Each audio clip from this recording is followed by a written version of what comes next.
Hey everyone, welcome to Ben's Experience. In this video, I will show you how to restore your website in Hostinger Website Builder. First, this is my Hostinger Website Builder. Just from working on this website, I deleted the footer on this website in order to record a video. Now I want to restore this footer backup. As you can see, the undo button is not working because my website was automatically saved. Now, in order to restore the version where I had a footer in this website, all I need to do is to click on Website Settings, then click on Manage Backups. These are the backups I can select.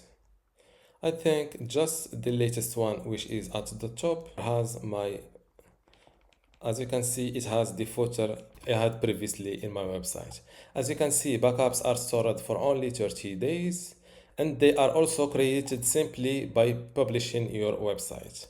Now select the backup you want to restore to and click on Restore Backup. Confirm your restoration.